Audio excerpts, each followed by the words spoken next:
it's me and all the dudes I hung out with on the streets. All these young dudes from different neighborhoods. And we pushing the line. We pushing, we YGs. We the first generation YGs.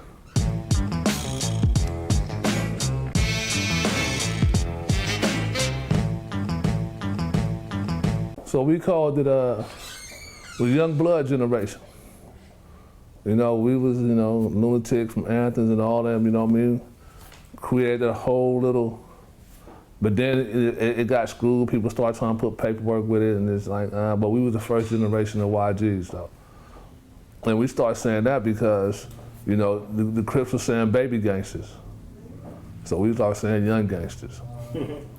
Okay, so when you start developing your own programs, are you able to work with any of the homies from Compton, any of your Piru homies was with it, or any Crip dudes that you came across that was with it? So here's the thing. Because of all those years of me politicking, of me pushing a line, I gained the respect of not only individuals from my car, but individuals from Crip cars, Mexican cars, white boy cars, all that. So when I created the program and I told them what it was, I was able to fill the room with all these different people, all looking to go home too. You know what I mean? So once I saw that in Avenal, I said, man, I think I got something here.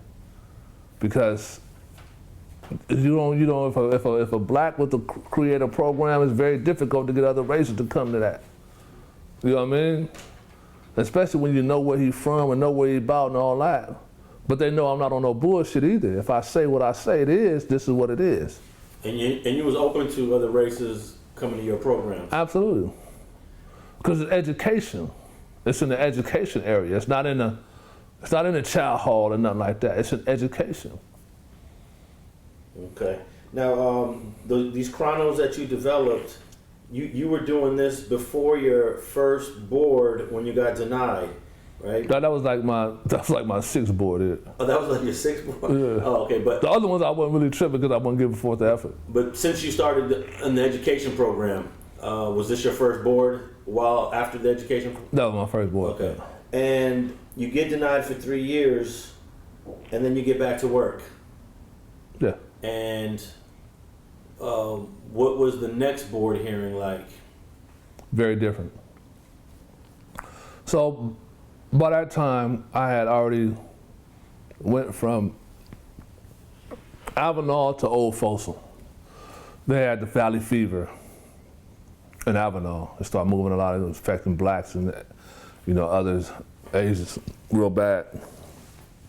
So they was moving us. They moved us all the way to, you know, Old Folsom. So I went full circle.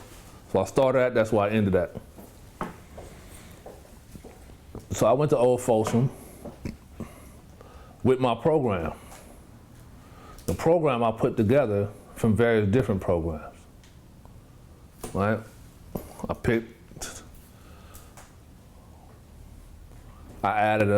found one program that had most of the things, and then I added a few other things to it, modules. I set up some bylaws for it.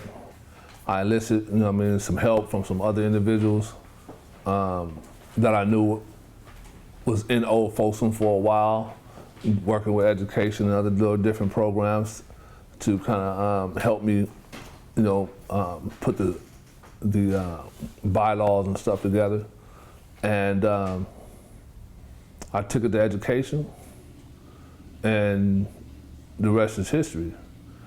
But it was guys that was there that had groups that wasn't doing anything.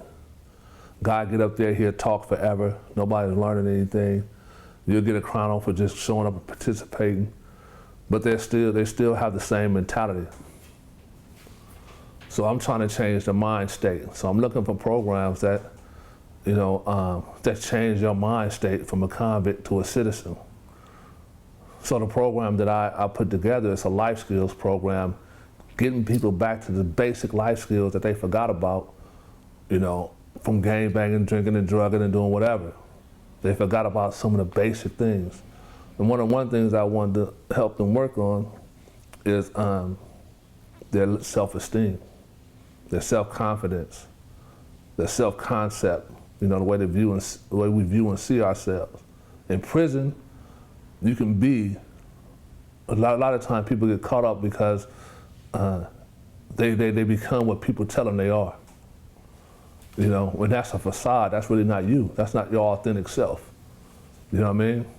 You gotta have enough confidence to become, or to step out of that facade and become your authentic self. A lot of dudes just, you know, they don't have the confidence to do that. And so they become what people tell them, you know what, man, you this. You an asshole, you a killer, you a savage, you an inmate, you know, you a convict, whatever label they put on you, that's how you walk.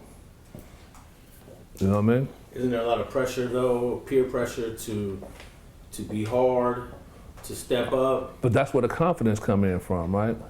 Because if you got a confidence, people can see that in you. They're not going, it's in your walk, right? It's in your everyday walk. People like, I know, like if I look at a dude walking across the yard, I know like that motherfucker, you know what I mean? He ain't to be fucked with. If I see a dude around, I can tell you who's sheep in wolves clothing and who's wolves in sheep clothing. I've learned to, you know, to make that discernment real quick. Thanks for watching StreetTV.net. If you're not subscribed, please hit that button below and click the bell to receive alerts and notifications. Feel free to comment below so you can give us your feedback, and be sure to watch the 2 related episodes to the right. If you want to support this platform or follow us on social media, visit the links in the description. And thanks for watching StreetTV.net.